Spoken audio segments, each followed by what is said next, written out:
Find more questions and study at your own pace on our website. The link will be in the description. Let's get started. Question 1.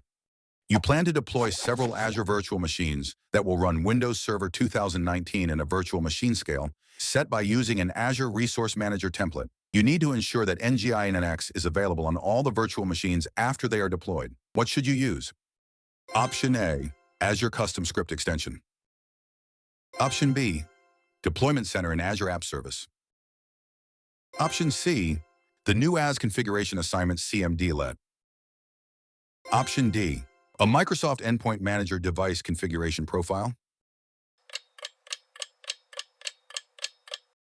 To ensure that NGINX is available on all the virtual machines after they are deployed, you should use the Azure Custom Script Extension. The Custom Script Extension allows you to run any scripts on the virtual machines and is often used to install software or configure the system once the virtual machine has been deployed. This is the most appropriate solution for ensuring that NGINX is installed and available on all instances in the scale set.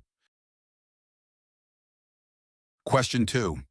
You have an Azure subscription that contains a virtual machine named VM1. You plan to deploy an Azure Monitor Alert rule that will trigger an alert when CPU usage on VM1 exceeds 80%. You need to ensure that the alert rule sends an email message to two users named User1 and User2. What should you create for Azure Monitor? Option A, an action group. Option B, a mail-enabled security group. Option C, a distribution group. Option D, a Microsoft 365 group. To ensure that the alert rule sends an email message to two users, you should create an action group in Azure Monitor. An action group is a collection of notification preferences and actions that are used by Azure Monitor to notify users when an alert is triggered. Action groups can be customized to send email notifications to specific users, making it the appropriate choice for this requirement. Question 3. You have an Azure web app named App1. You need to monitor the availability of App1 by using a multi-step web test. What should you use in Azure Monitor? Option A, Azure Service Health. Option B, Azure Application Insights. Option C, the diagnostic settings. Option D, metrics. To monitor the availability of an Azure web app using a multi-step web test, Azure Application Insights is the correct tool to use. It allows you to create and run multi-step web tests, which can monitor the application's availability by simulating a sequence of user interactions. This can help you detect issues in your application and ensure it performs as expected. Question 4. You have an Azure Active Directory tenant that is linked to 10 Azure subscriptions. You need to centrally monitor user activity across all the subscriptions. What should you use? Option A, Azure Application Insights Profiler. Option B, Access Reviews. Option C, Activity Log Filters. Option D, a Log Analytics Workspace.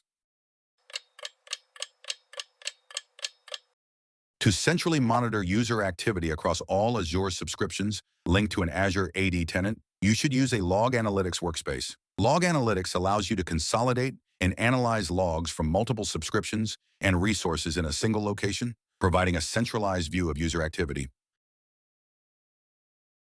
Question 5.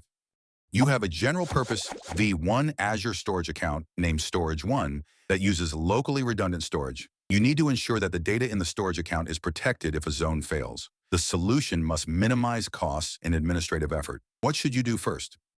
Option A, create a new storage account. Option B, configure object replication rules. Option C, upgrade the account to general-purpose V2. Option D, modify the replication setting of Storage1.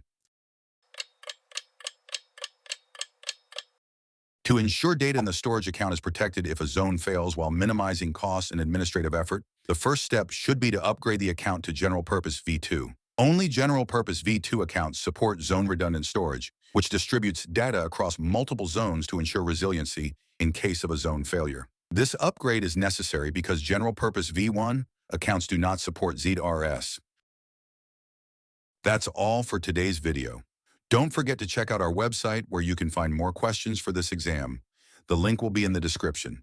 Thank you for watching and good luck on your exams.